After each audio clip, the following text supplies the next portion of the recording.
Warahmatullahi wabarakatuh.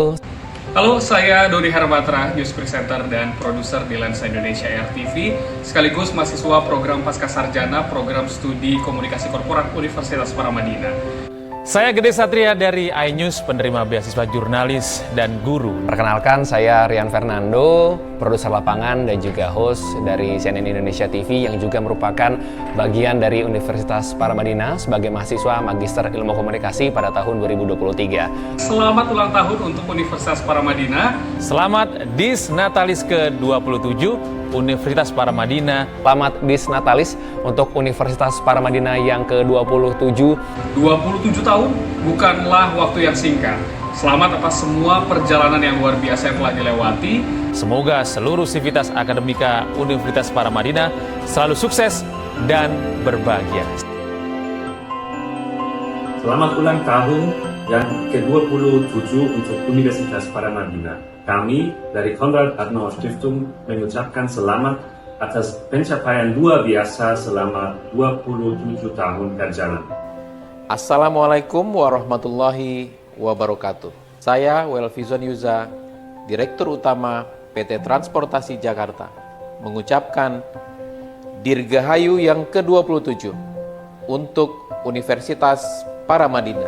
Kami bangga Transjakarta menjadi bagian dari Universitas Paramadina dalam mencetak generasi muda menuju Indonesia maju. Selamat untuk Dis Natalis ke-27 Universitas Paramadina. Semoga selalu menjadi institusi yang berkontribusi dan menginspirasi untuk kemajuan bangsa. Assalamualaikum warahmatullahi wabarakatuh. Shalom, Om Swastiastu, Namo Buddhaya, Salam Kebajikan. Saya Laksamana Muda TNI Andi Abdul Aziz SHMM, Deputi Operasi dan Latihan Bakamla RI, mengucapkan selamat Dis Natalis ke-27 untuk Universitas Paramadina.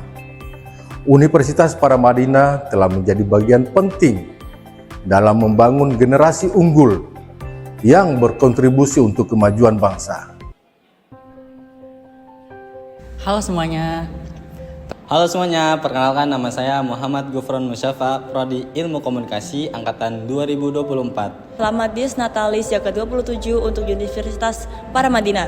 Selamat Dis Natalis yang ke-27 untuk Universitas Paramadina. Semoga Universitas Paramadina kedepannya semakin maju. Amin. Makasih, dadah. Selamat Dis Natalis ke-27 untuk Universitas Paramadina. Saya berharap untuk Paramadina semakin di depan.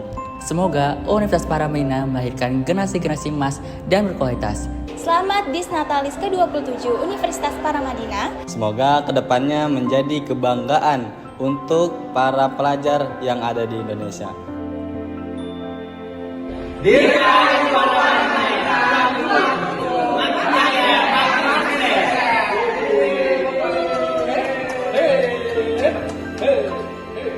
Selamat Dis Natalis ke-27 Universitas Paramadina.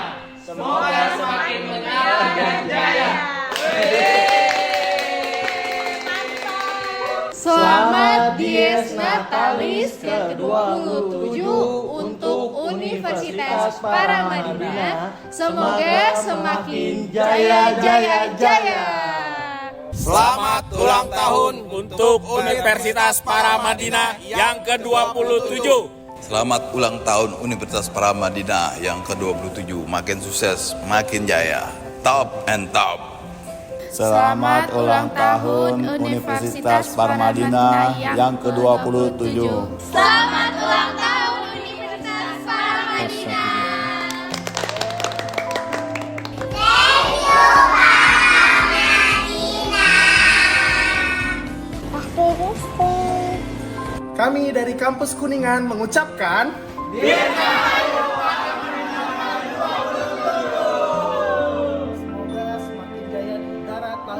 udara.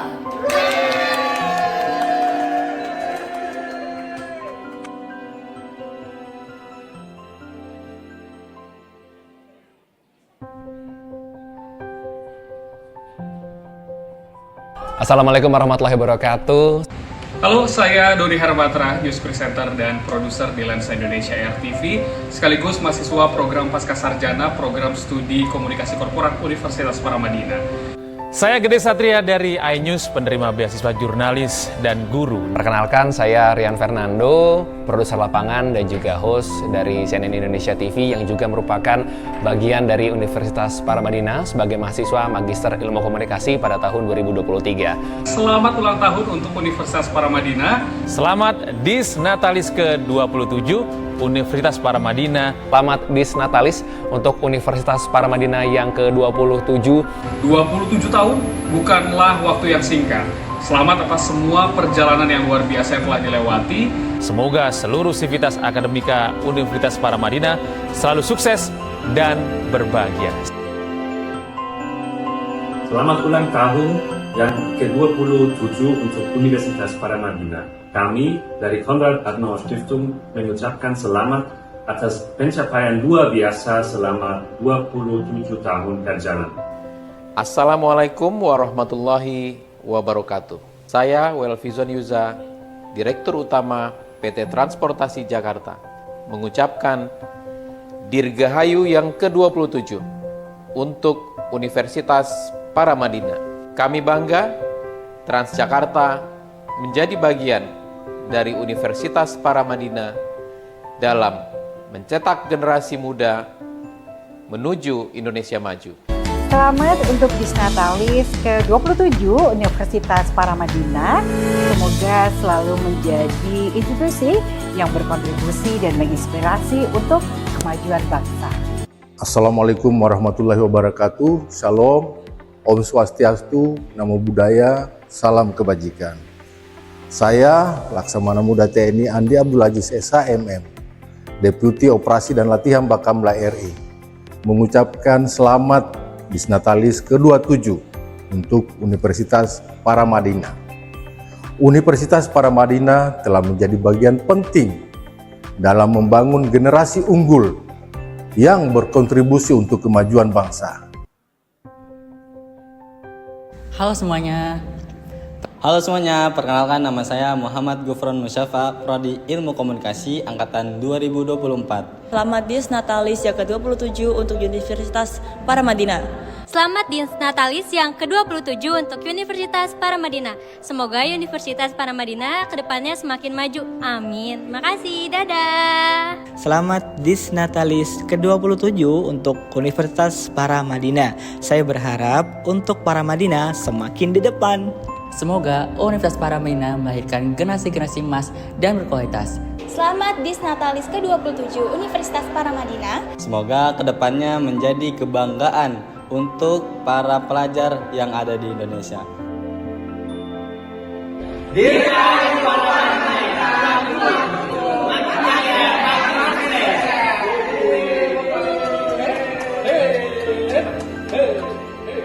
Selamat Dis Natalis ke-27 Universitas Paramadina. Semoga semakin menyala dan jaya. Selamat Dies Natalis ke-27 untuk Universitas Paramadina. Semoga semakin jaya, jaya, jaya. Selamat ulang tahun untuk Universitas Paramadina yang ke-27. Selamat ulang tahun Universitas Paramadina yang ke-27. Makin sukses, makin jaya. Top and top. Selamat ulang tahun Universitas Paramadina yang ke-27. Selamat ulang tahun Universitas Paramadina.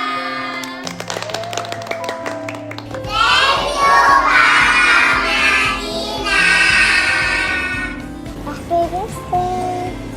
Kami dari kampus Kuningan mengucapkan Dirgahayu. semoga semakin jaya di darat, laut, dan udara.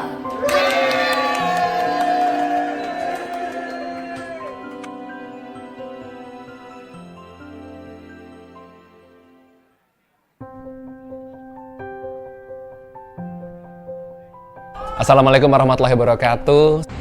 Halo, saya Dodi Harmatra, news presenter dan produser di Lensa Indonesia RTV, sekaligus mahasiswa program Pascasarjana, program studi komunikasi korporat Universitas Paramadina.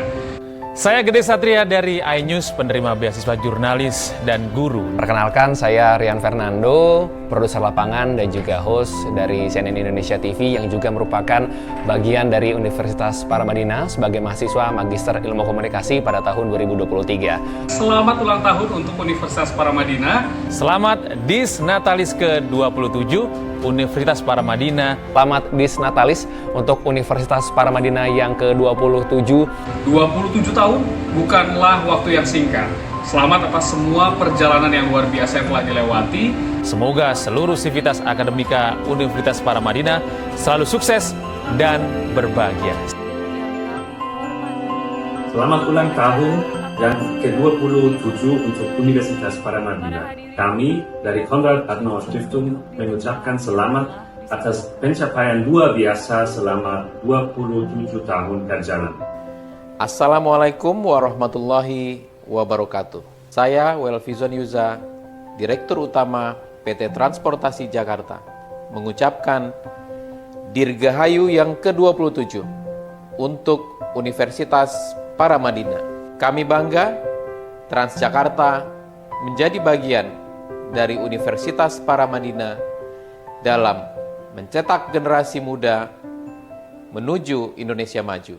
Selamat untuk Disnatalis ke-27 Universitas Paramadina. Semoga selalu menjadi institusi yang berkontribusi dan menginspirasi untuk kemajuan bangsa. Assalamualaikum warahmatullahi wabarakatuh. Shalom, Om Swastiastu, Namo Buddhaya, Salam Kebajikan. Saya Laksamana Muda TNI Andi Abdul Aziz SH MM, Deputi Operasi dan Latihan Bakamla RI, mengucapkan selamat Disnatalis ke-27 untuk Universitas Paramadina. Universitas Paramadina telah menjadi bagian penting dalam membangun generasi unggul yang berkontribusi untuk kemajuan bangsa. Halo semuanya, perkenalkan nama saya Muhammad Gufron Musyafa, Prodi Ilmu Komunikasi Angkatan 2024. Selamat Dis Natalis yang ke-27 untuk Universitas Paramadina. Selamat Dis Natalis yang ke-27 untuk Universitas Paramadina. Semoga Universitas Paramadina kedepannya semakin maju. Amin. Terima kasih. Bapak dan Ibu yang kami hormati, acara akan segera dimulai.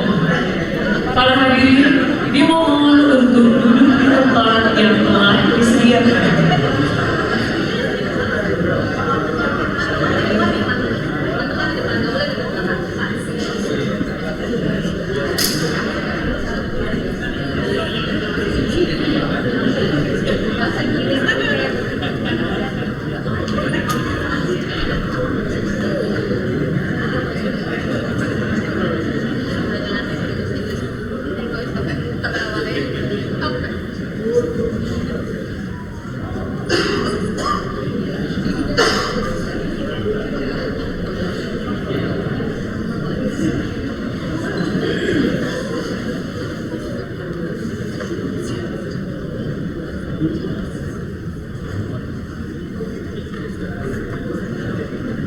Assalamualaikum warahmatullahi wabarakatuh.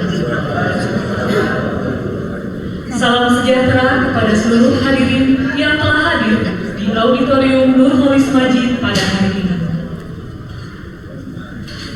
Rapat terbuka Senat dan Guru Besar Universitas Paramadina dalam rangka Dies Natalis ke-27 Universitas Paramadina 10 Januari 2025 segera dimulai.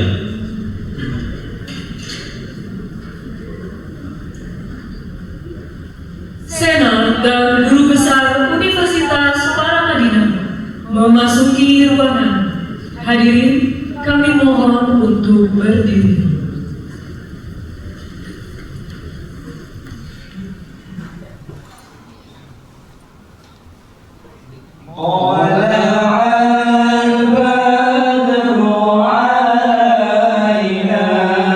من ثاني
menyanyikan lagu Indonesia Raya.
Mengheningkan Cipta dipimpin oleh Rektor Universitas Paramadina.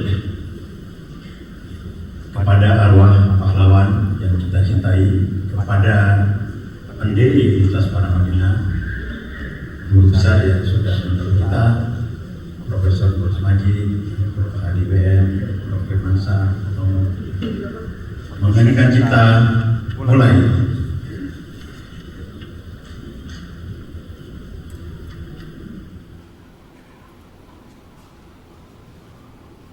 Selesai. Hadirin, kami persilahkan untuk duduk kembali.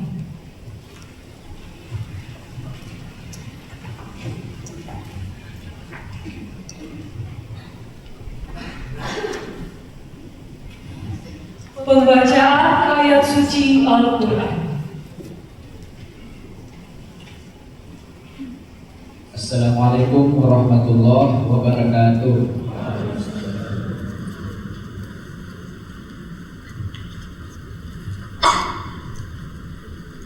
أعوذ بالله من الشيطان الرجيم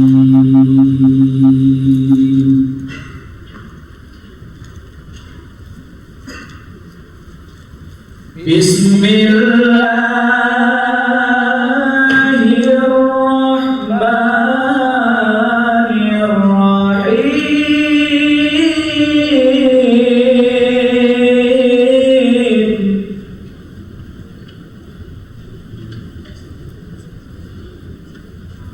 يا أيها الذين آمنوا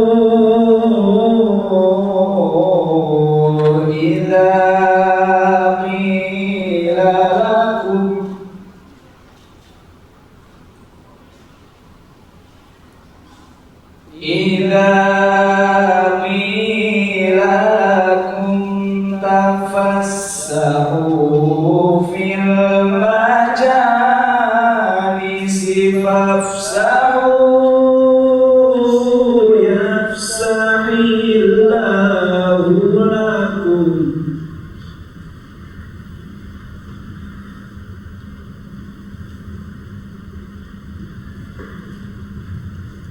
وإذا قيل انشزوا فانشزوا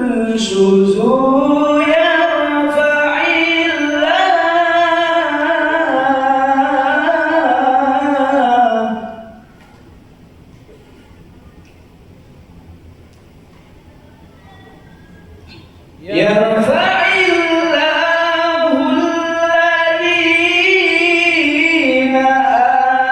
آمنوا منكم والذين أوتوا العلم درجات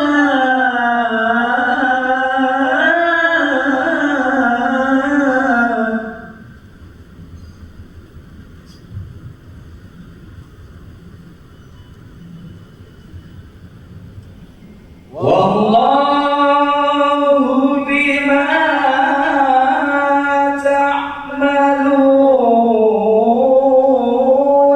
خبير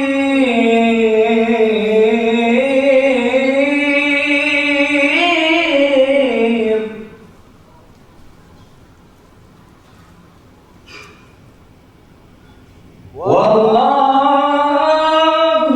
بما تعملون خبير.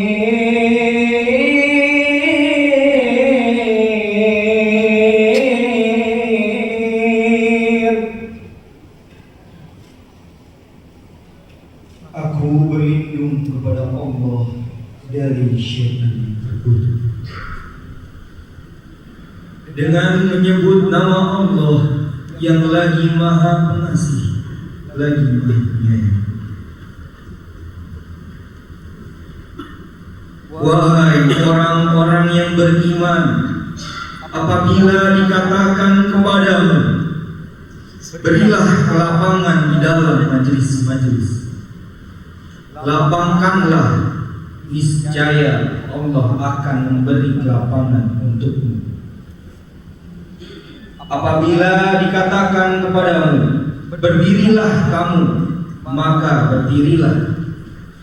Allah niscaya akan mengangkat orang-orang yang beriman di antaramu dan orang-orang yang diberi ilmu beberapa derajat. Allah Maha teliti terhadap apa yang kamu kerjakan. Shadaqallahul azim. Maha benar Allah atas segala firman-Nya.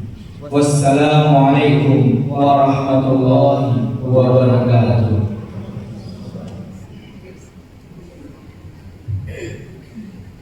Pembukaan rapat terbuka Senat dan Guru Besar Universitas Paramadina oleh Rektor Universitas Paramadina. Sidang Senat terbuka dalam rangka Dies Natalis ke-27 Universitas Paramadina 10 Januari 2025 di Auditorium Gedung Majelis Masjid dibuka.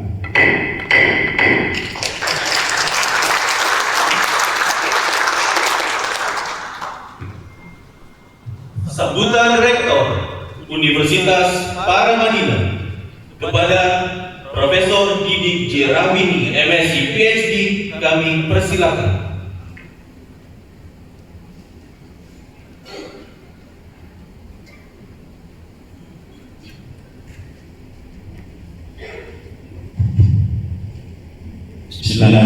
Bismillahirrahmanirrahim. Assalamualaikum warahmatullahi wabarakatuh. Selamat pagi dan salam sejahtera untuk kita semua. Bapak Ibu sekalian, para undangan yang saya hormati dalam rangka IAS ini. Sidang senat ini adalah ulang tahun pesta dalam versi yang saya berhormati. Sebelum saya mulai sedikit pengantar, saya ingin mengucapkan terima kasih dan menyapa kepada yang terhormat ya, Ketua Badan Pembina Bapak A.M. Yusuf Kala dan jajarannya yang beliau akan hadir sebentar lagi. Ya. Terima kasih ya. Dan di sini ada Bapak Ahmad Aziz ya, seluruh dulu, Bapak Muhammad Anies, ya. Terima kasih. Kemudian yang kedua kepada Bapak Hendro Martowardo, Ketua Yayasan dan jajarannya, bersama Pak Wijayanto Salire, ya, Pak Yono, Pak Putut, Pak Bahtiar dan kawan-kawan. Juga khusus secara khusus Ibu Omi Majid ya, yang beliau terus mendukung ya. Kita terus akhir atas inisiatif pemikiran besar dari Janur akan terus memandangkan pemikiran beliau. Bapak sekalian yang saya hormati ya, juga kepada Pak Menhadi sudah datang ya, terima kasih ya. Secara khusus pada pengantar ini saya ingin menyampaikan terima kasih kepada sahabat, mitra, donor, pendukung yang baik dalam bidang SDM, bidang kelembagaan, bidang dana dan seterusnya ya. Yang pertama kepada Bapak John Miriani ya. Kita untuk membangun kampus di Cikarang. Kemudian dari Perpores Sekretariat kita Bapak Amiruddin ya, salam untuk Pak TP Rahmat ya. Kita namakan gedung di sebelah gedung TP Rahmat ya. Beliau yang sangat mendukung ya, bersama Pak Widya. Kemudian dari Pak Kamla Dr. Burhanuddin ya. Kemudian Bapak Himawan Susanto ya dari Universitas Terima kasih sama pendukung kita. Kemudian Pak Ari Dharma ya, dari KAS.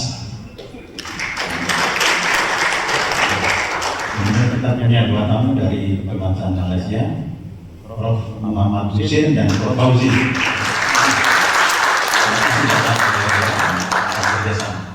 Sehingga kita bisa go internasional mengikuti UPH dan pajamnya. Kemudian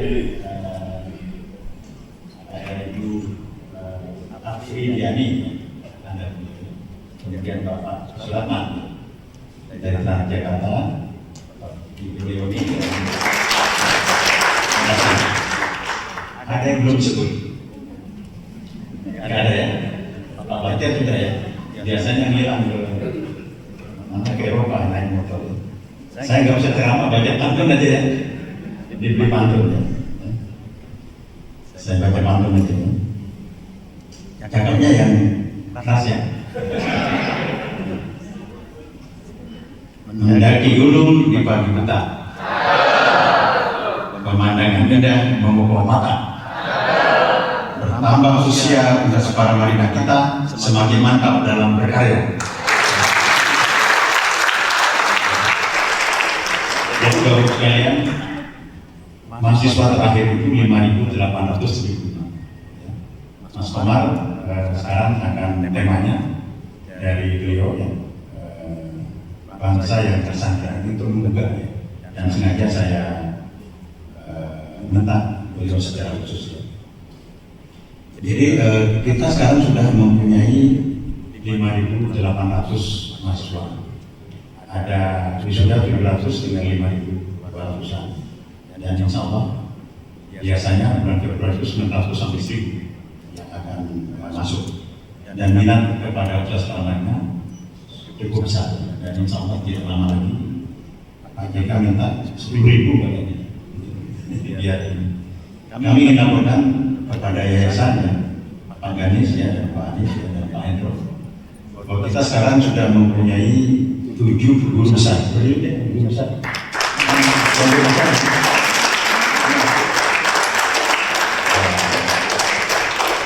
Lagi 15 nanti, yang lain menyusul ya. Silakan dulu. Kemudian mempunyai 15 calon guru besar, rektor kepala atau asosiat profesor.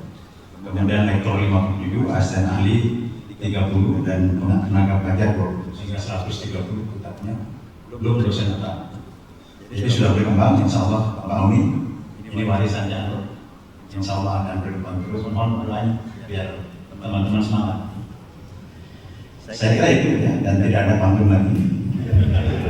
Karena hari Jumat ya. Assalamualaikum warahmatullahi wabarakatuh.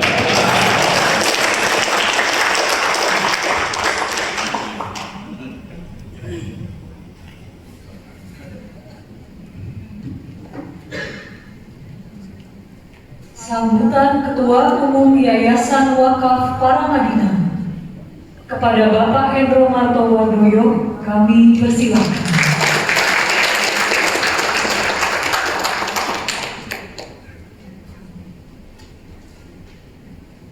Bismillahirrahmanirrahim. Assalamualaikum warahmatullahi wabarakatuh. Salam sejahtera untuk kita semua. Yang terhormat Dewan Pembina Pak Ahmad Ganis dan Pak Mustafa Aziz. Mustafa itu namanya Kanjeng Nabi ya, Pak Ganis. Di sini saya kenal orang-orang yang baik. Pengurus Yayasan Wakaf Paramadina ada Mas Wijaya, ada Mas Bahtiar, Mas Putu, Mas Yenon, Kompetensi dan media. Yang saya hormati Mbak Kominati, Mas atau Mas Komat yang nanti akan mengadakan proklamasi ilmiah.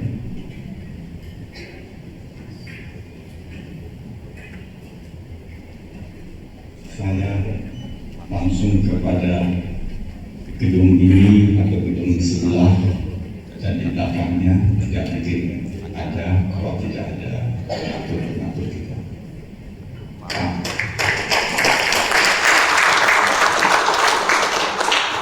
Apa namanya Pak Hanson itu saya kira sudah cukup lama. Jadi Astra, direkturnya presidennya siapa saja pasti ada Pak. Dan Pak PP Rahmat buat itu sendiri ada Pak Am lagi. Pak Am terima kasih banyak ya. Sampaikan salam hormat kepada Pak PP Rahmat. Pak John Mulyadi ini muda, pintar, sukses, teman-teman. Pak James dan Pak Mustafa. Beliau-beliau ini tidak saja membantu kita di Paramadina, tapi waktu saya di Al-Azhar, waktu itu Anda masih sangat muda, beliau-beliau ini sudah membantu kita. Terima kasih. Pak Laksamana pertama Dokter Hanin ya, terima kasih. Bapak Himawan Sumarto, Bapak Ari Dharma Strauss, Profesor Dr. Datuk Muhammad Susi,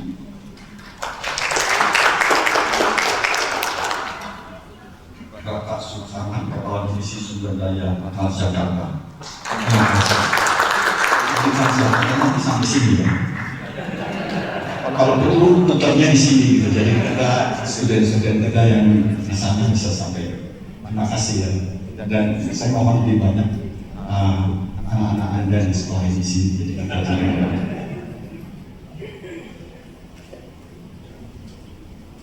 Ibu Leonie Wismawardani,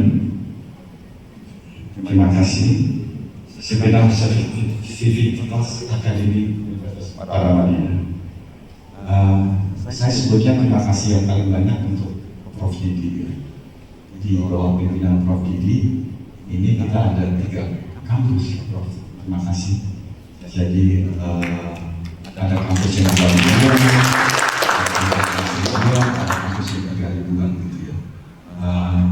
Pak JK waktu itu challenge kita untuk paling nggak universitas yang 5.000 loh bro gitu ya. Ya kita lewati gitu sekarang targetnya dibuat 10.000. Ya insya Allah dalam 3 tahun lagi akan sampai kita lihat lingkungannya gitu.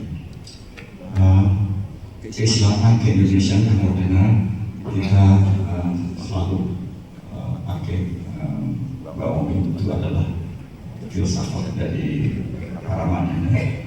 Dan saya tadi di bawah itu jokingly, bukan jokingly, tidak melihat dari Pak Abu Rizal Bakri, salah satu pimpinan kita, selamat ulang tahun ke-72.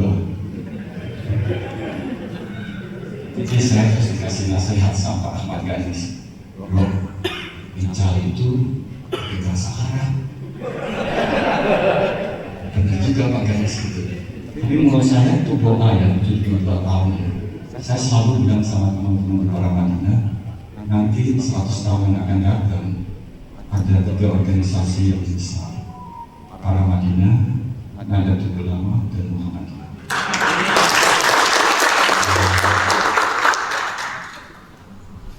Ini kalau gedung ini diletakkan dan ini hanya kejadiannya hanya ada 3 orang, Prof. Didi, Mas Widya, dan saya kumpul di kantor saya. Bro, gambarnya kayak gini ya, ini ya. Ya alhamdulillah kan Didi kalau dia ingat itu ya udah. Jadi saya juga melihatnya. Terima kasih Mas Widya dan Prof. Didi.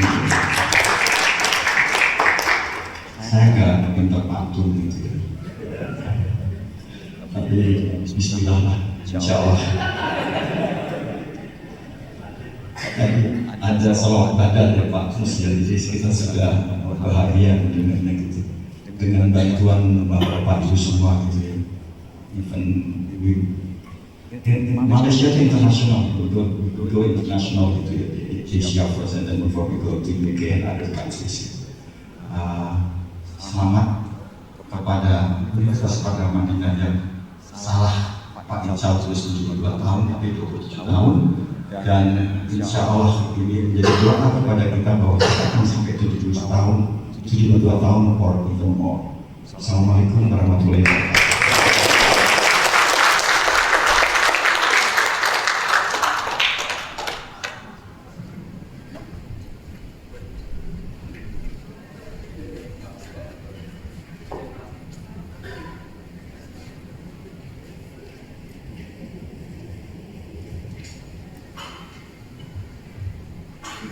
Orasi ilmiah kebudayaan kepada Bapak Profesor Dr. Komarudin Hidayat, waktu dan tempat kami persilakan.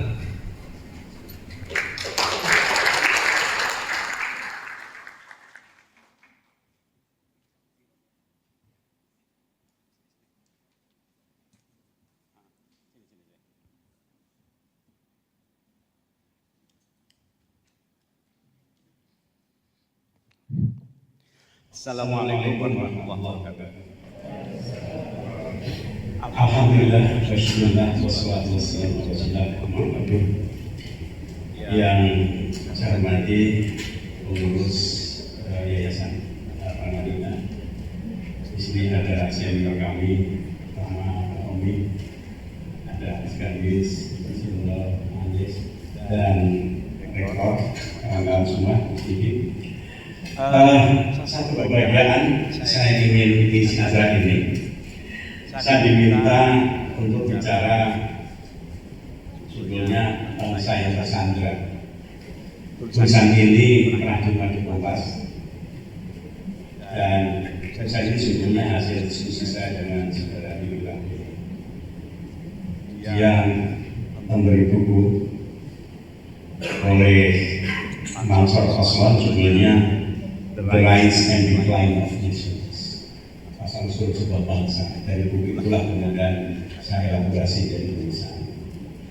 Dan yang kedua, saya juga akan mulai dengan makalah yang saya tulis, mungkin hari Senin nanti terbit di Kompas. Judulnya dari Budi Utomo sampai ke Prabowo Subianto. Cukup panjang dan saya akan mulai dari sini. Dalam tulisan ini meneruskan sebenarnya obrolan dengan Cak Nur almarhum. Cak Nur itu sering membaca bangsa itu setiap generasi punya mimpi besar. Generasi itu dihitung dari 20 sampai 25 tahun. Karena asumsi ketika seorang umur 25 tahun itu sudah matang dewasa. Dan di Indonesia setiap satu generasi itu muncul peristiwa-peristiwa program yang besar. Misalnya dimulai dari 1908, yaitu Dr. Sorom mendirikan Budi Utomo. Masih muda sekali waktu itu umurnya, Utomo itu. Pendirinya Dr. Sorom umur 20 tahun. Temanya waktu itu adalah menyuarakan bagaimana agar Bumi Putra itu memiliki kesetaraan dan semangat dalam bidang pendidikan dan ekonomi.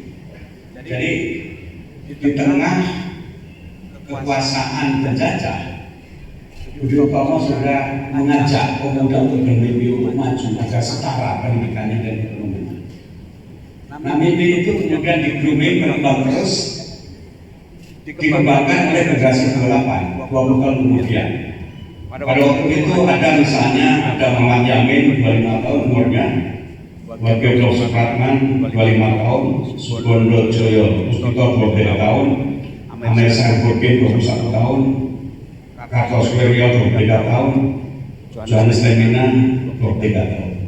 Pada tahun itu mimpinya sudah semakin besar lagi, yaitu bagaimana merajut Indonesia yang begitu plural dari segi etnis, agama, budaya, bahasa menjadi satu rumah besar, yaitu semangat keindonesiaan. Satu nusa, satu bangsa, satu bahasa nusantara Indonesia. Jadi bayangkan pada umur di bawah 25 tahun waktu itu, mereka sudah punya mimpi besar merajut bagaimana Indonesia yang begitu kaya alamnya, kaya budayanya, beragam etnisnya itu menjadi satu.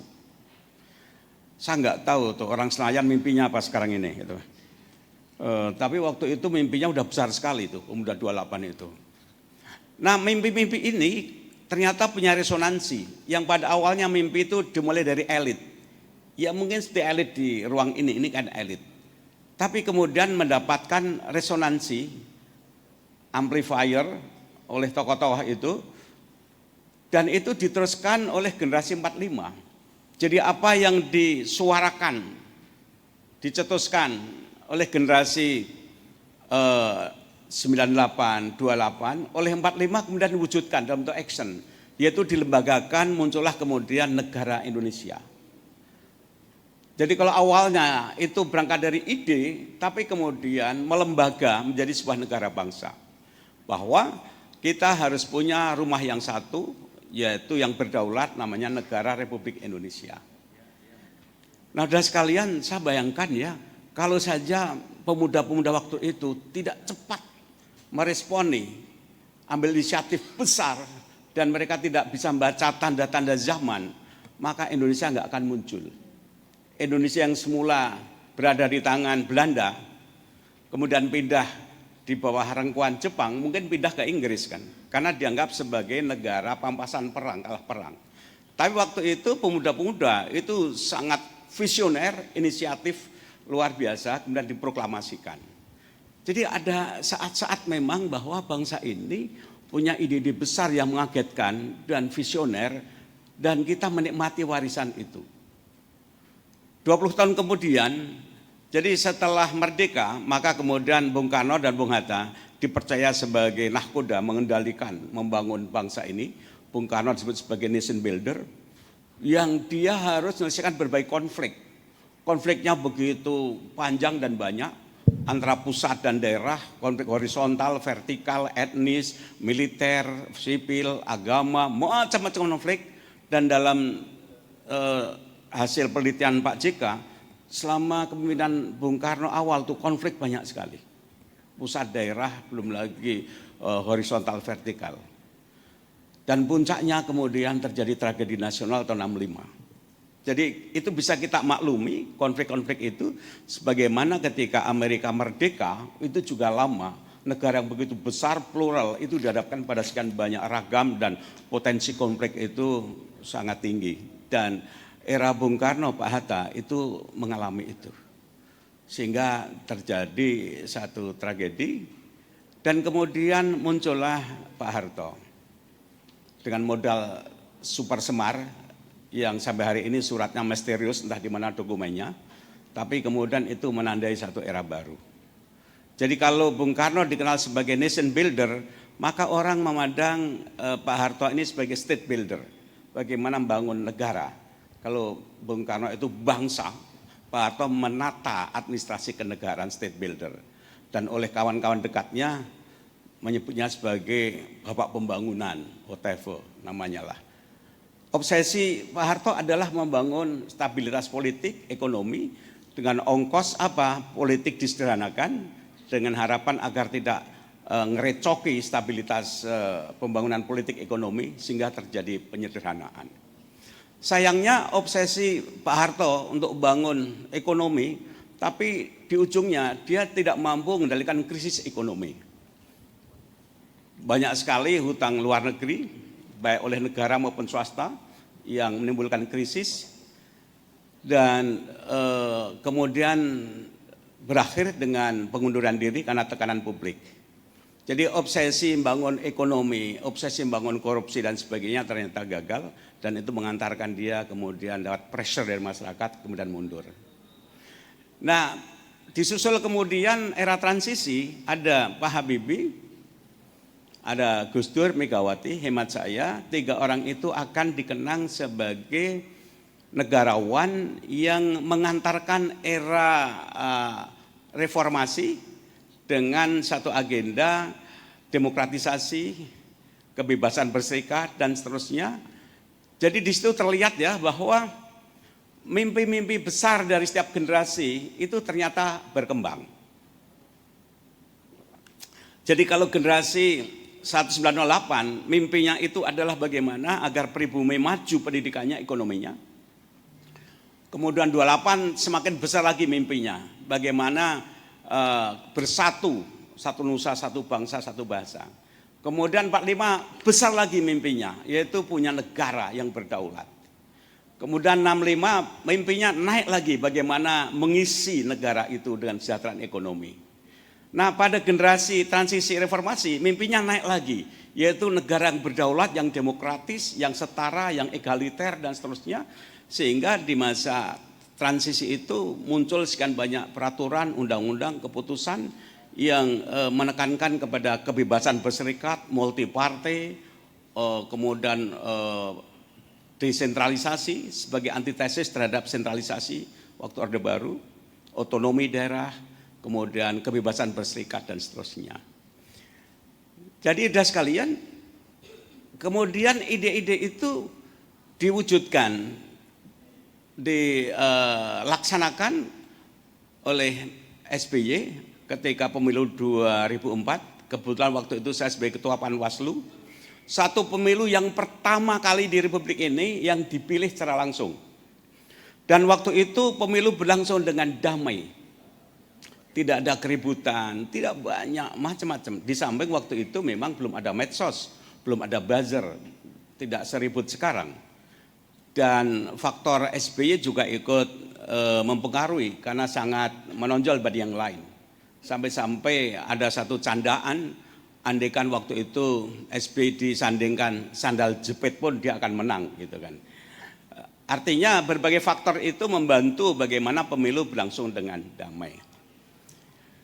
Di masa SBY stabilitas ekonomi politik berjalan, kemudian citra Indonesia di mata dunia juga naik.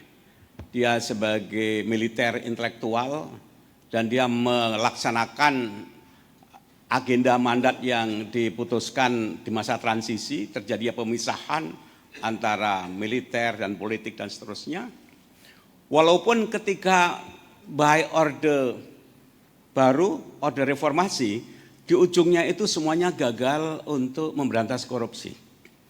Semua orde itu ketika naik itu selalu pidatonya itu adalah mengkritik terjadi korupsi dan kami akan bangun negara yang bersih.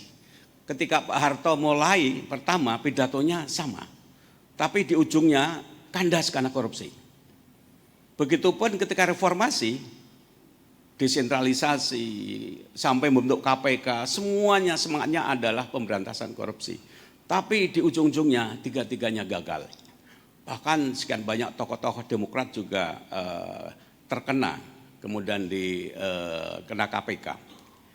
Nah, ketika pemilu 2014 itu hemat saya menandai satu era baru bagaimana agenda reformasi dan stabilitas politik ekonomi yang kemudian dijaga oleh Pak SBY diteruskan di era berikutnya, dan Pak Jokowi merupakan produk reformasi par excellence. Jadi dia sebagai presiden itu betul-betul produk demokrasi yang dicita-citakan oleh semangat reformasi. Makanya saya mengatakan bahwa Pak Jokowi tampil sebagai produk reformasi par excellence. Bayangkan dia jadi orang yang tidak dikenal, tidak ikut aktivis intelektual, tidak punya partai, bukan gerakan mahasiswa. Dia dulu sebagai tukang kayu, kemudian naik jadi wali kota, dipromosikan Jakarta jadi gubernur, jadi presiden. Sehingga waktu itu kemudian kemunculan Jokowi menginspirasi sekian banyak orang. Saya sendiri sering memberikan satu motivasi di kalangan siswa, mahasiswa, hendaknya berani mimpi. Bahwa Gus Dur sembilan rupa jadi presiden, Megawati jadi presiden, Jokowi presiden, jadi Anda pun bisa bermimpi jadi presiden. Luar biasa. Hanya sayangnya kemudian ketika dia sudah naik ke atas puncak karirnya, melewati tangga demokrasi, tapi di puncak karirnya, tangga demokrasi yang dengannya dia naik, itu kemudian dia patahkan tangga demokrasi itu. Dia tidak punya komitmen kuat untuk memperkuat parpol sebagai pilar-pilar demokrasi. Parpol tidak dia kembangkan bagaimana agar semakin kuat. Karena ciri demokrasi itu harus ada check and balances, ada prinsip trias politika, dan hal itu kelihatannya Pak Jokowi tidak punya agenda untuk itu. Penempatan Gibran menjadi satu karikatural bagaimana bahwa dia merusak satu prinsip tangga demokrasi, sehingga orang yang sudah lama dan berhak dan layak untuk tampil berkompetisi tapi terhalang karena dia bukan anak presiden. Nah, orang buat parpol itu tujuannya kan untuk mengakses kekuasaan, tapi ketika tangga itu dia patahkan, dia belokkan, maka kemudian tertutup. Nah, udah sekalian, sampailah kemudian tampilnya Prabowo.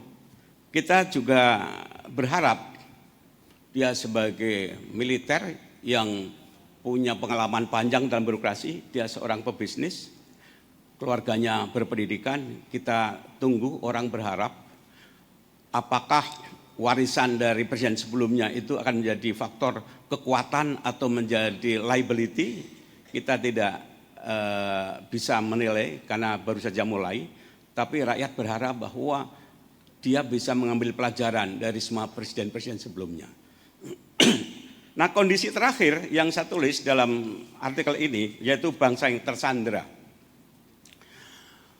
Dulu Jerman, negara yang demokratis, itu tersandra oleh Hitler. Justru seorang presiden yang naik dan dipilih lewat tangga demokrasi, tapi Hitler itu betul-betul menghancurkan demokrasi. Jadi ternyata demokrasi tidak selalu melahirkan pemimpin demokrat. Demokrasi bisa saja hasilnya melahirkan tiran. Nah, saudara sekalian, di Indonesia saya katakan tersandra karena menurut buku yang saya baca ya, dari Mansur Oslon ini, The Rise and Decline of Nation, kalau Paul Kennedy mengatakan bahwa itu sangat tipikal Amerika. Dia juga nulis buku The Rise and Decline of Nation. Itu mengandalkan kekuatan politik dan ekonomi. Jadi sebuah bangsa dan negara akan bertahan kalau ekonomi dan militernya itu kuat. Tapi buku itu hemat saya lebih menunjuk pada mimpi-mimpi Amerika. Tapi di Indonesia kasusnya beda. menurut Oslan ini, bangsa ini tersandra justru karena terjadinya satu koalisi antara penguasa, pengusaha, politisi, kelas menengah ke atas yang obsesif betul mengakumulasi kekayaan dan kekuasaan. Kemudian di antara mereka sendiri terjadi sebuah koalisi yang itu kemudian menghambat munculnya mobilitas suara ekonomi intelektual dari bawah. Jadi suara aspirasi bawah ini tersandra justru karena oleh lapisan menengah ke atas. Karena itu berbagai negosiasi, bukan kritik terbuka, berbagai persoalan diselesaikan dengan tertutup oleh mereka-mereka sendiri. Nah ini bahaya sekali, akibatnya panjang sekali, karena kalau corrupted itu terjadi pada sosok presiden, itu mudah diselesaikan. Tapi ketika yang korup itu sistemnya, maka kemudian sulit sekali diperbaiki, butuh waktu lama. Karena di antara mereka saling mengunci, saling menyandera. Dan semuanya kemudian diselesaikan tertutup dengan lobby-lobby. Nah, saudara sekalian, situasi inilah yang kemudian bangsa ini walaupun alamnya kaya raya, tapi sulit maju karena tersandra oleh elit-elitnya sendiri. Dan kita tahu dari sekian banyak politisi, itu mereka adalah pejabat publik tapi sekaligus juga pengusaha. Dan dalam diri mereka bertemu antara kekuasaan, agenda pribadi sebagai pengusaha, yang kemudian dia punya akses untuk menciptakan berbagai aturan-aturan yang mereka kurang memihak pada aspirasi bawah. Pemihakan mereka pada dirinya sendiri, pada kelompoknya, sehingga kemudian bangsa ini tersandera. Nah, oleh karena itu ke depan kita berharap bahwa situasi ini harus dipotong sandera ini. Sebab kalau tidak, kita akan terjebak pada middle income trap dan jangan-jangan semakin melemah. Dan yang sengsara nanti adalah bangsa itu sendiri. Yang sengsara rakyat itu sendiri. Karena sebuah bangsa dan negara yang survive adalah ketika kekuatan-kekuatan masyarakat itu tumbuh bersama. Jadi ketika ini tidak tumbuh, maka sungguhnya sudah the end of demokrasi. Demokrasi itu hanya kamuflase.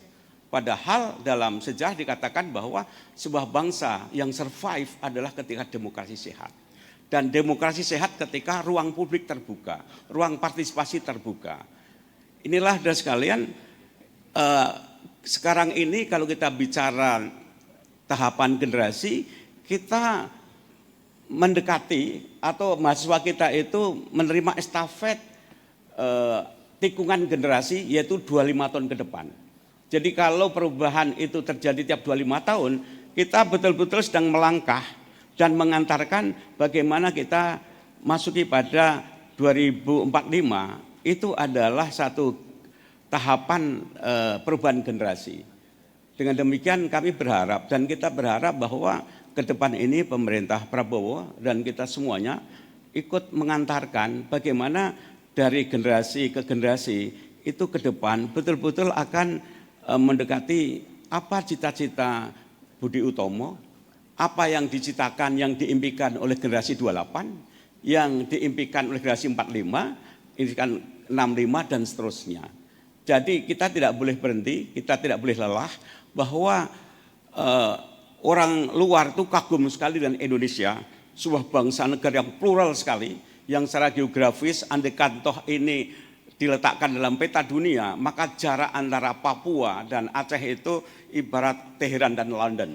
Itu berapa negara di situ. Dan ini negara kepulauan. Bagaimana mungkin negara kepulauan yang besar ini tetap menjadi satu? Ini menjadi kekaguman dunia, luar biasa. Bagaimana mungkin negara yang begitu plural kok bisa menjadi satu? Ini lagi-lagi banyak sekali dunia kagum pada kita. Tapi kemudian Indonesia yang dari awal genealoginya, mimpinya, desainnya itu memang demokrasi. Kita tidak mungkin kembali pada paradigma dinasti, tidak mungkin. Negara ini mau tidak mau mesti demokratis. Tapi untuk jalan ke sana membutuhkan karya besar. Gitu. Jadi kita memang berada di hadapan pada tikungan-tikungan sejarah yang ya tugas kita sebagai intelektual, karena negara ini dibangun juga oleh pikiran-pikiran besar. Jadi pikiran menciptakan satu realita. Dan saudara sekalian bahwa saya secara pribadi bangga sekali bahwa Indonesia ini didirikan oleh para tokoh-tokoh pemikir aktivis intelektual yang pikirannya besar, jiwanya besar, yang punya ide yang mulia. Artinya kalau toh kita bicara integritas, bicara moralitas, bicara visi idealisme, itu bukan fiksi, itu bukan keinginan, tapi betul-betul ada real bahwa bangsa ini didirikan oleh tokoh-tokoh yang memang mereka punya idealisme, punya mimpi besar, bukan fiksi. Jadi kalau toh dikatakan Indonesia the imagine community, tapi secara intelektual bukan it is the imagine intelektual, tidak. Kita punya betul, dan kita punya orang-orang yang memang telah mengukir sejarah ini. Jadi saudara sekalian, saya ingin mengakhiri reminder ini buat kita semuanya, bagaimana dari kampus Paramadina ini muncul pikiran-pikiran besar. Saya terkesan sambutan dari Mas Indro tadi, kalau nanti ada Muhammadiyah, ada NU, yang ketiga Paramadina, siapa membayangkan Ahmad Dahlan yang bermula dari dakwah di musola menjadi gerakan sebesar ini? Enggak terbayang pada zamannya, tapi nyatanya jadi. Siapa menyangka bahwa Hasyim Asy'ari, seorang kiai, bermula dari pesantren menjadi gerakan seperti ini? Artinya apa? Artinya kalau kita konsisten, dulu awalnya ada Muhammadiyah dan NU, itu mulanya kita ini lebih besar, lebih mewah dibanding ketika Ahmad Dahlan memulai gerakannya. Paramadina ini modal intelektualnya lebih besar dibanding ketika Hasyim Asy'ari memulai gerakannya. Oleh karena itu visi Mas Indro tadi bukan sekedar visi, itu mungkin wahyu itu yang memang semoga terkabul. Demikian, kurang lebihnya mohon maaf. Assalamualaikum warahmatullahi wabarakatuh.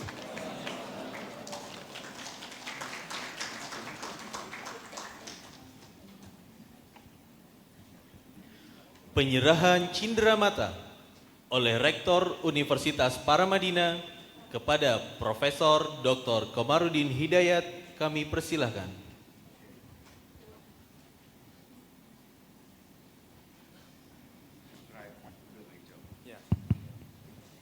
Kalau fisiknya ini hanya simbol saja, tapi ini penghargaan kepada pemikiran Mas Komar dan juga menjadi ketua yayasan waktu Cak Nur Rektor ya.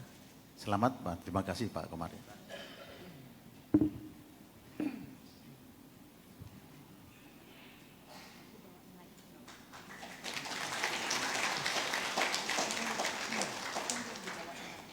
Foto bersama kepada Bapak Rektor dan Profesor Dr. Komarudin Hidayat, kami mohon untuk tetap di tempat. Dan kepada Bapak Ibu Senat yang duduk pada baris ketiga, kami mohon untuk berdiri.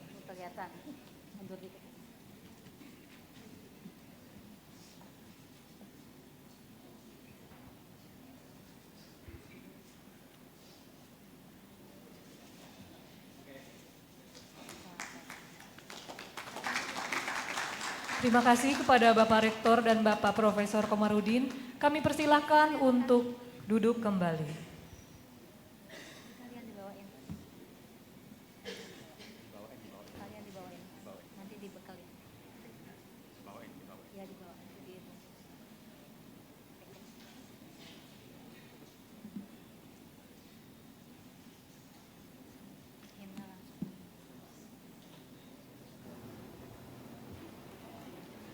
Menyanyikan lagu himne Paramadina.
Ucapan selamat dan harapan kepada Universitas Paramadina.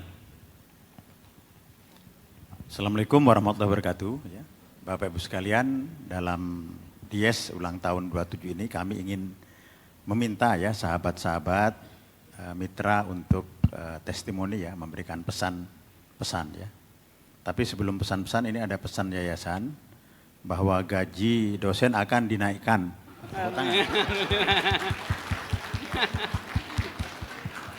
Ya betul. Enggak.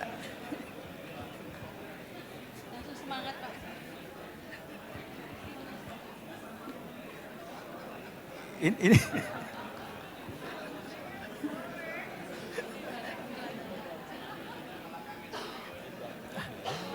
loh, ini bukan guyon, ini beneran ya. Ini beneran ya. Ya. Ya, kita punya tamu juga ya, Mas Fahmi ya. Terima kasih datang dari LP3S dengan Ibu Dini dari Nizamia ya. Nizamia ini sepupunya Paramadina di bawah asuhan Mbak Umi juga ya. Nah, pesan ini karena hari Jumat dari Pak Mulhadi ya. Monggo silakan dari LLDikti. 3 menit Pak, silakan di situ. Di situ boleh. Di situ ya. Ini LLDikti yang mendukung kita. Tepuk tangan untuk LLDikti.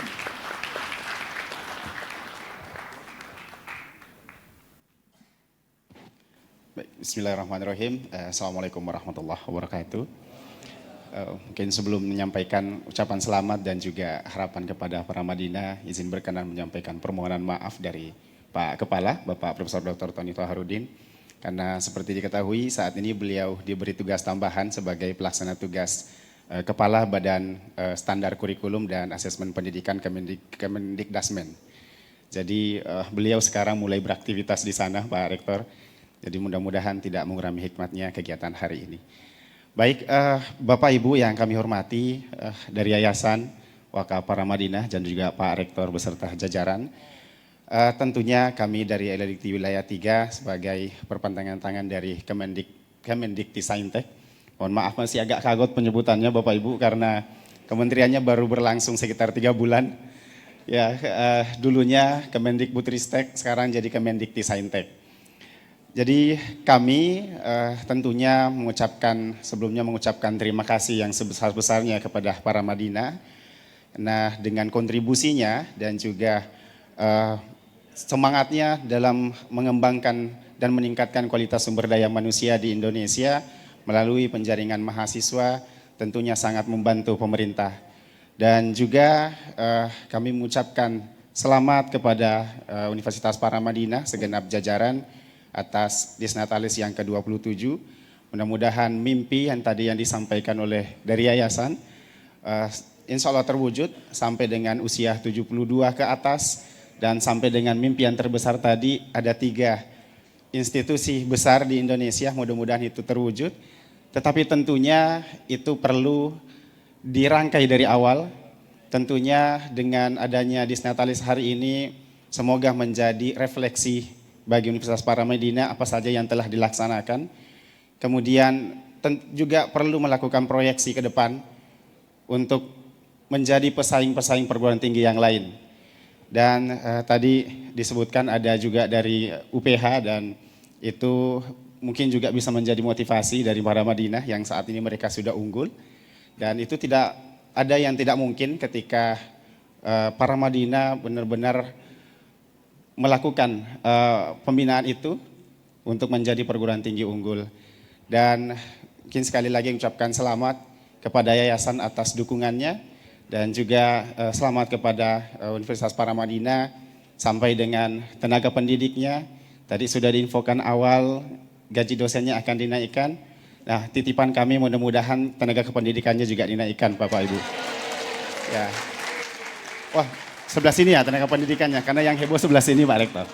Ya, baik, mungkin itu Bapak Ibu. Tapi karena tadi Pak Rektor sudah membuka dengan pantun, kayaknya saya sudah terlanjur membuat pantun Pak Rektor. Bapak Ibu jadi mohon izin, mohon bantuannya juga. Selain batik cap, ada juga batik tulis. Pembatiknya kadangkala pakai sanggul. Selamat atas Dis Natalis, Universitas untuk Paramadina menjadi perguruan tinggi unggul. Assalamualaikum warahmatullahi wabarakatuh. Baik ya. Atas perintah Pak Mulhadi, Tendik juga gajinya dinaikkan. Yayasan setuju insya Allah ya, semuanya. Jadi semuanya dinaikkan. Pak Ketua betul kan? Betul. Ya, oke. Ini ada permintaan kepada Pak Am, tetapi beliau menolak karena sudah dapat doktor dari Unpad ya, Doktor Honoris Causa. Tepuk tangan untuk beliau. Kami minta sahabat juga Pak Himawan ya, Sutanto dari unit traktor yang juga mensupport ya dengan CSR-nya. 3 menit silakan Pak. Salam buat Pak Priyono ya. Tolong difoto nanti disampaikan ke komisaris.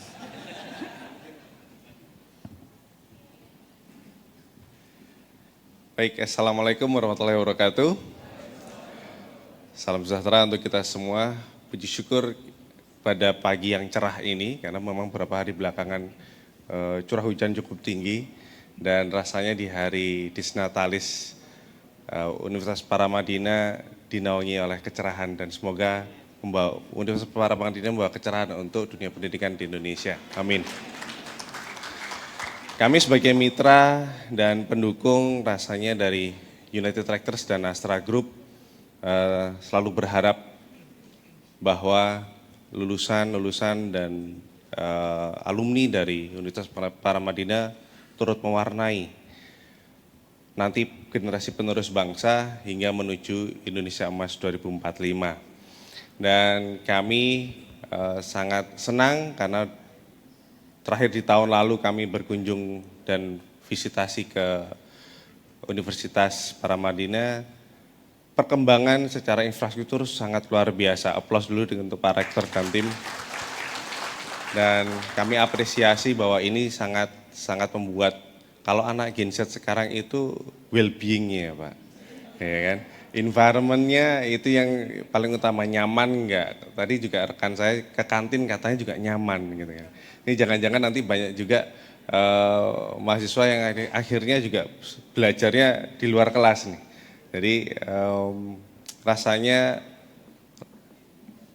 perlu dijaga, perlu dilestarikan, dan environment yang sudah baik ini perlu untuk kita jaga bersama. Mungkin itu Pak Rektor, terima kasih banyak. Dan semoga sukses untuk Paramadina. Assalamualaikum warahmatullahi wabarakatuh. Salam ya, baik. Kita minta nggak lengkap kalau Mbak Omi nggak memberikan testimoni ini. Silakan Mbak Omi ya.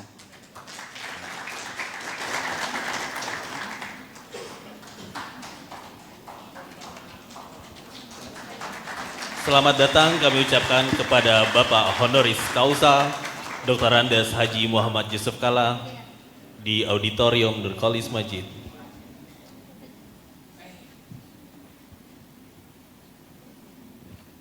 Selamat datang Pak JK ya. Terima kasih atas. Selamat datang Pak JK ya. Ya, terus Mbak Omi ya. Ya Mbak Omi. Ya.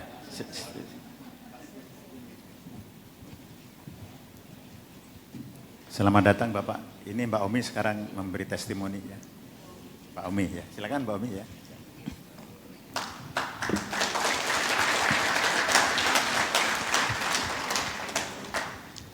Assalamualaikum warahmatullahi wabarakatuh. Selamat pagi, salam sejahtera untuk semuanya. Mas Yusuf Kalla yang terhormat, Rektor dan para dosen, para tamu, Sivitas Akademika Universitas Paramadina yang terhormat. Ini mendadak nih ya. Saya memang kalau kemana-mana setiap menyebut Cak Nur mesti merefer ke Paramadina. Begitu juga kalau Paramadina disebut, orang merefer gimana Cak Nur. Jadi memang Cak Nur dengan Paramadina itu merupakan satu kesatuan yang tidak dipisahkan. Bahkan Pak Ibnu dulu pernah bilang bahwa Paramadina itu memang darah daging Cak Nur, Mbak. Karena pagi, siang, malam selalu Paramadina yang dipikirkan bagaimana membesarkan Paramadina ini. Sampai apapun dia kalahkan, termasuk untuk belanja keluarga pun juga dikalahkan. Dulu buku saya bilang, Pak, 1 atau 2 diterbitkan Gramedia atau Kompas, biar ada pemasukan untuk kita, saya bilang. Tapi Cak Nur, nggak usah ya Maya, ini Papa tuh pengen membesarkan Paramadina dulu, katanya. Ya, saya ngalah aja. Cak Nur pernah bilang bahwa Paramadina ini harus menjadi trendsetter. Trendsetter dalam keunggulan pendidikan. Jadi tidak hanya kualitas tapi juga kualitas. Keunggulan dalam karakter, keunggulan dalam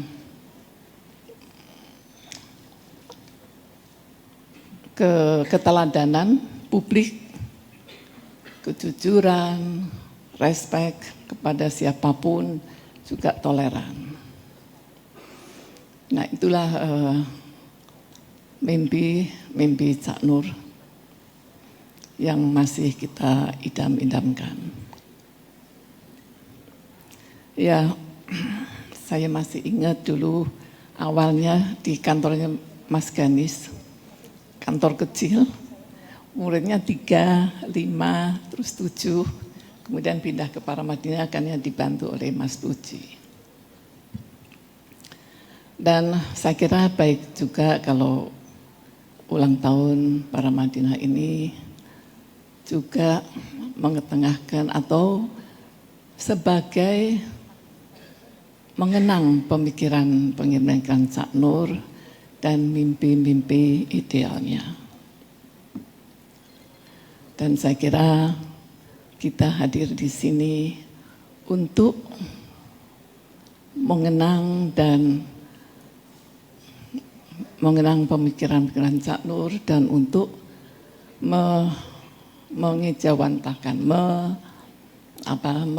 mengamalkan pikiran Cak Nur dan untuk mencapai cita-cita beliau. Dan tak lupa terima kasih kepada semuanya yang telah membangun Paramadina ini dan membesarkan Paramadina ini. Mudah-mudahan jadi amal jariah Cak Nur dan kepada bapak-bapak, ibu-ibu sekalian di sini. Terima kasih. Wassalamualaikum.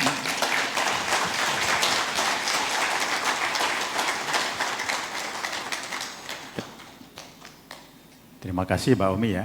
Testimoni sudah selesai. Bapak JK tadi kami melaporkan sudah mempunyai 7 guru besar, ya, kemudian doktor 57, ya, calon guru besar 15, dan yang penting dapat tepuk tangan, gaji dosen dan tendik naik, Pak. Kalau Bapak JK menyumbangkan tambahan, kita terima nanti. Saya kembalikan kepada MC.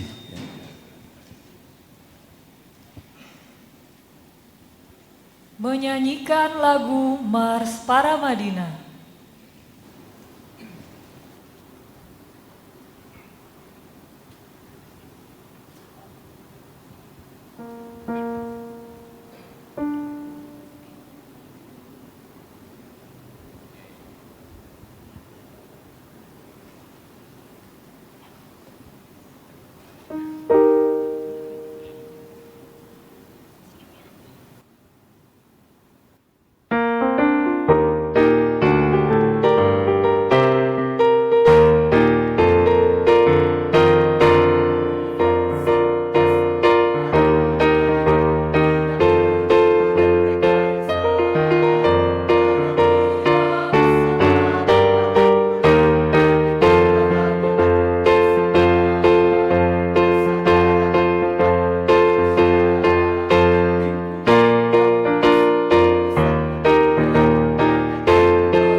Sambutan Ketua Dewan Pembina Yayasan Wakaf Paramadina oleh Bapak Dr. Honoris Causa Dr. Andes Haji Muhammad Yusuf Kalla, kami persilahkan.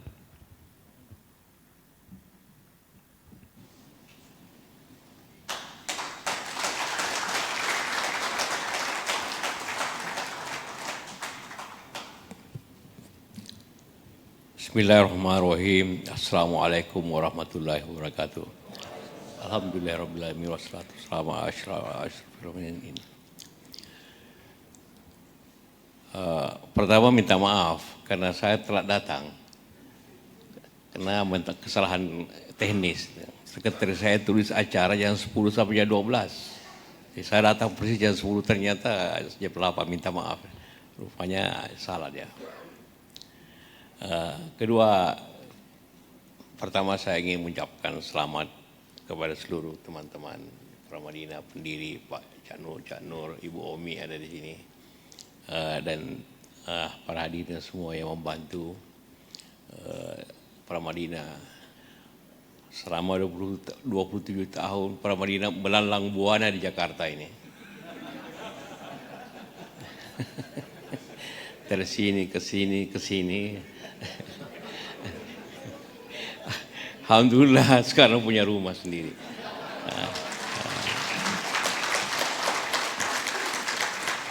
Atas kerja keras Pak Hendro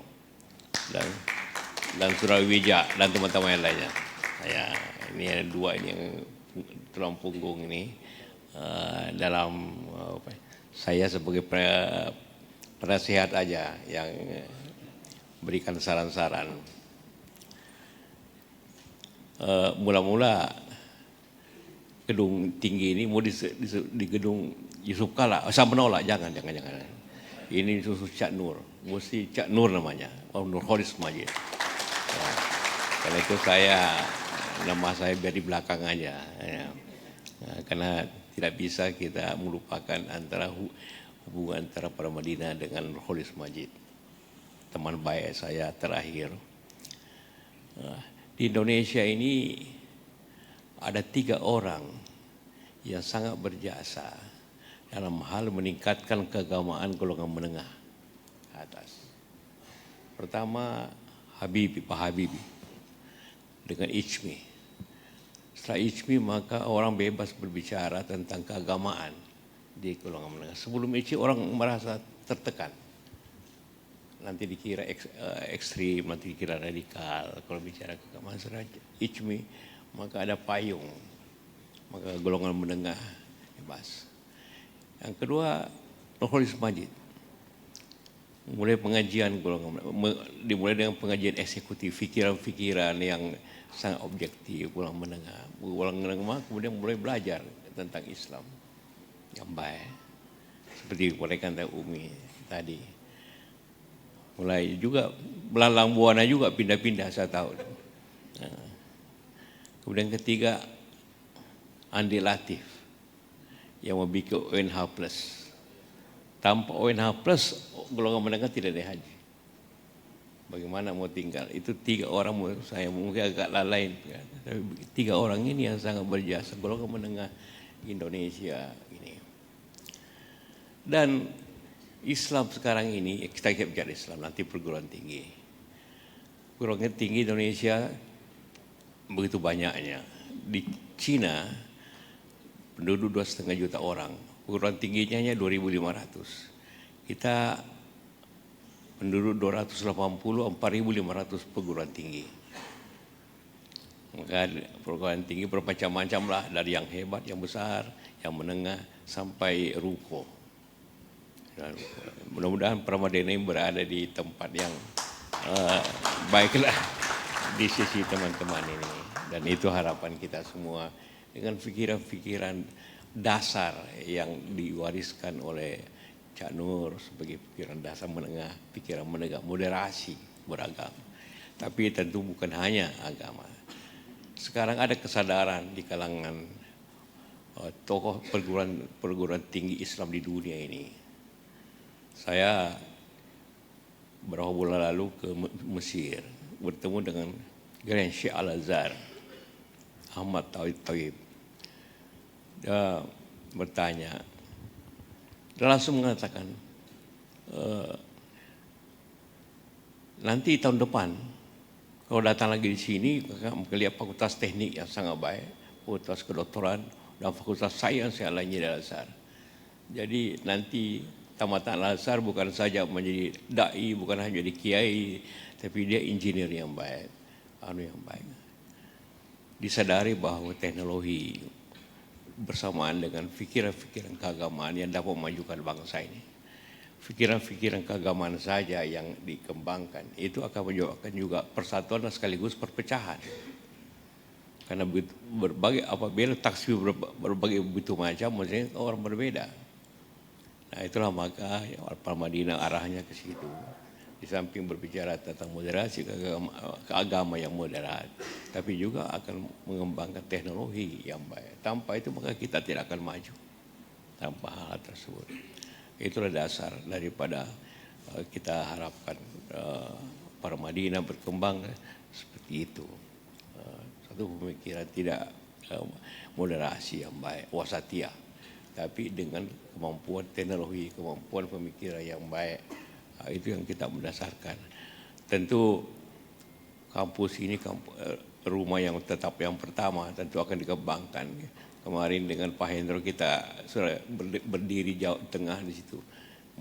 Seberapa mana tanah yang mau bisa dibebaskan lagi gitu kan.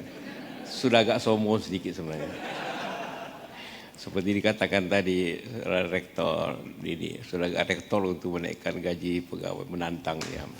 Nah, sekarang Pak Hendro menantang di mana tanah yang bisa dibebaskan lagi. Itu sudah. Dulu tiap tahun kita bicara kapal lagi diperpanjang sewanya ini tempat.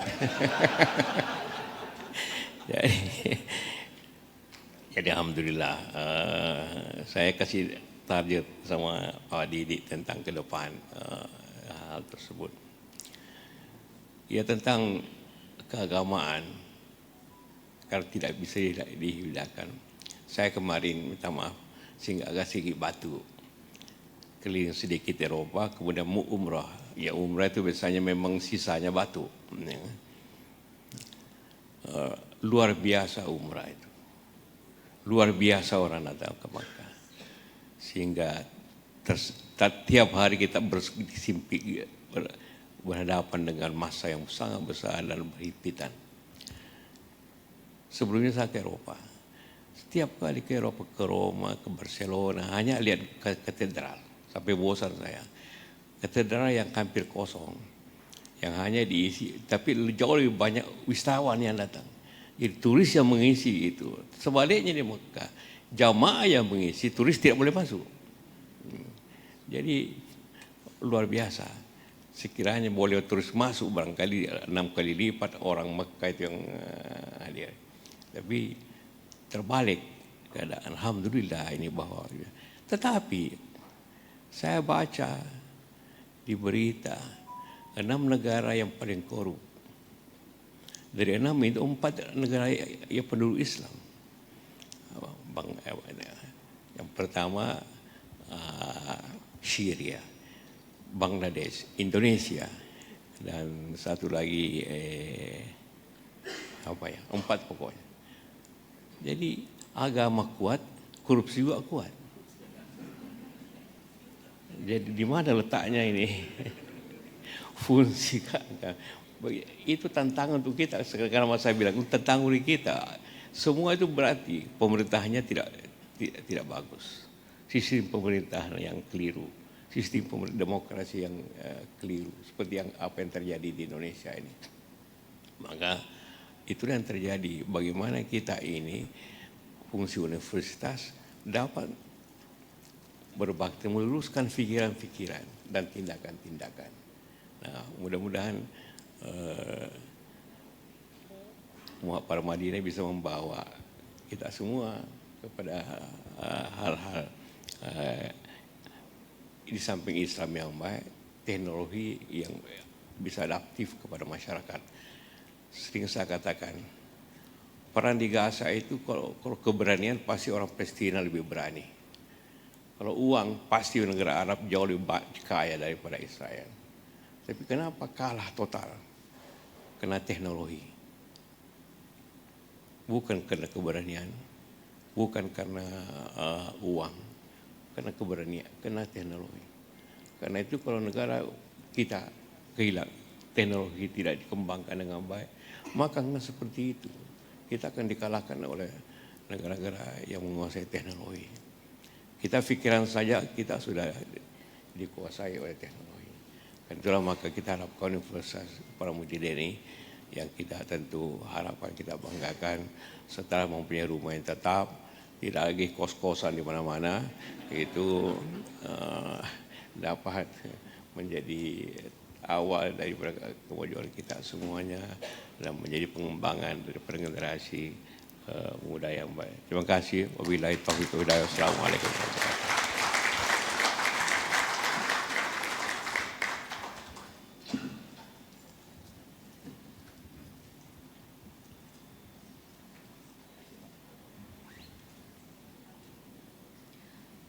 Sambutan Ketua Pelaksana Disnatalis ke-27 Universitas Paramadina kepada Bapak Rambo Anzar Mursid MSN kami persilahkan.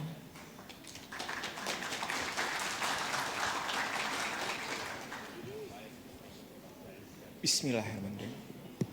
Assalamualaikum warahmatullahi wabarakatuh. Salam sejahtera buat kita semua, Bapak Ibu.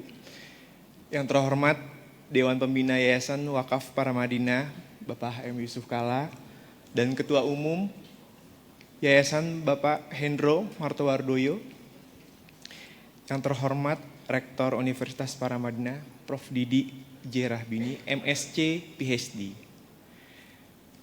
Para wakil rektor, para dosen, tenaga kependidikan, mahasiswa, alumni, serta seluruh tamu undangan yang saya banggakan. Puji syukur kita panjatkan kehadirat Allah Subhanahu wa taala atas rahmat dan karunia-Nya sehingga kita dapat berkumpul di hari yang istimewa ini dalam rangka perayaan Disnatalis Universitas Paramadina ke-27. Disnatalis bukan sekedar perayaan ulang tahun, tetapi juga menjadi momen refleksi dan apresiasi terhadap perjalanan panjang yang telah kita tempuh bersama. Selama 27 tahun, Universitas Paramadina telah menjadi rumah bagi generasi muda yang berinovasi, berkreasi, dan berkontribusi bagi masyarakat. Melalui rangkaian acara Disnatalis ke-27 ini, kami ingin mengajak seluruh sivitas akademika, alumni, dan mitra Universitas Paramadina untuk bersama-sama merayakan keberhasilan yang telah kita raih. Sekaligus memperkuat komitmen kita dalam membangun masa depan yang lebih baik. Kami, panitia, telah menyiapkan berbagai kegiatan menarik, mulai dari seminar ilmiah, pameran karya mahasiswa di Cafe Paramadina, hingga acara penghargaan untuk individu dan kelompok yang telah memberikan kontribusi luar biasa bagi universitas ini. Salam hormat Bu Omi, kita juga mengadakan sarasehan pemikiran Cak Nur di bulan ini. Saya dan teman-teman panitia berharap partisipasi aktif dari seluruh keluarga besar Universitas Paramadina untuk menyukseskan setiap agenda. Akhir kata saya mengucapkan terima kasih kepada seluruh panitia yang telah bekerja keras untuk mewujudkan acara ini. Mari kita bersama-sama menjadikan Disnatalis ke-27 ini tidak hanya menjadi momen perayaan tetapi juga inspirasi untuk terus berkarya dan berdampak bagi masyarakat. Saya butuh semangat dari teman-teman dosen, kakak-kakak, doktor. Ketika saya menyebut Universitas Paramadina, jawabannya unggul, unggul, unggul. Oke? Siap ya? Universitas Paramadina. Universitas Paramadina.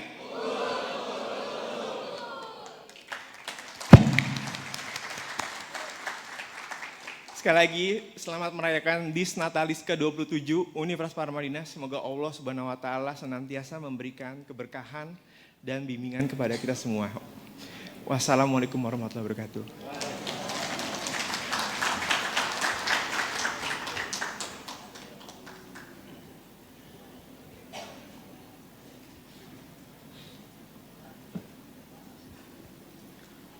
Sebagai bentuk rasa syukur kepada Allah Subhanahu wa Ta'ala atas pencapaian Universitas Paramadina pada Disnatalis ke-27, kami mengundang Bapak Profesor Dr. Komarudin Hidayat dan Bapak Profesor Didik J. Rahbini, MSc PhD, selaku Rektor Universitas Paramadina, beserta Bapak Hendro Martowardoyo, selaku Ketua Umum Yayasan Wakaf Paramadina, untuk berkenan melakukan pemotongan tumpeng.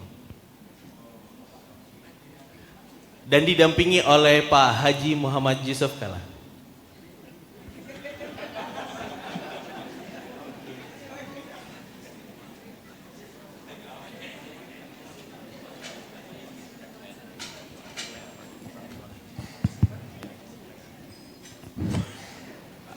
Saudara sekalian, sementara tumpeng disiapkan. Kepada Ibu Omi Majid, boleh untuk mendampingi pemotongan tumpeng. Teruskan ya. Terima kasih. Jadi tumpeng ini simbolik. Di antara maknanya, ini puncak ke atas ini sebagai rasa syukur dan doa pada Allah. Jadi simbol. Makanya dalam filsafat agama, Tuhan itu di atas, gitu kan? Dan bahasa orang awam ya yang paling mudah ya di atas gitu. Nah, tumpeng ini ke atas. Setelah ke atas kita berdoa, maka keberagamaan, keimanan itu harus melimpah ke bawah dan ke samping. Sehingga di kaki gunung tumpeng ini makanannya banyak sekali ini. Artinya apa? Orang yang berilmu, beriman itu harus melimpahkan rezeki pada sekitarnya. Gitu. Harus peduli pada kehidupan sosial. Tidak boleh hanya hidup di Menara Gading. Tidak boleh hanya ritual ke atas terus, tapi harus ke samping. Jadi sejak awal filosofi tumpeng ini sungguhnya menggambarkan bagaimana agar institusi keberagamaan dan keilmuan itu harus mendatangkan nilai sosial pada lingkungannya. Ini yang disimbolkan oleh tumpeng. Makanya kalau motong tumpeng ada dua teori. Jangan dipotong atasnya. Atasnya dibiarkan. Yang dipotong itu kaki-kakinya ini yang dibagi. Nah, gitu. Itu salah satu makna tumpeng. Yang lain bebas makna yang lain. Ya, tapi apapun tumpengnya warnanya kuning.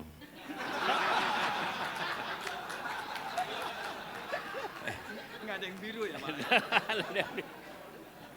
Jadi satu kali ulang tahun PDIP saya hadir. Ibu Mega coba, Bu, terima kasih banyak tumpengnya di samping ulang tahun, warnanya juga menyenangkan saya.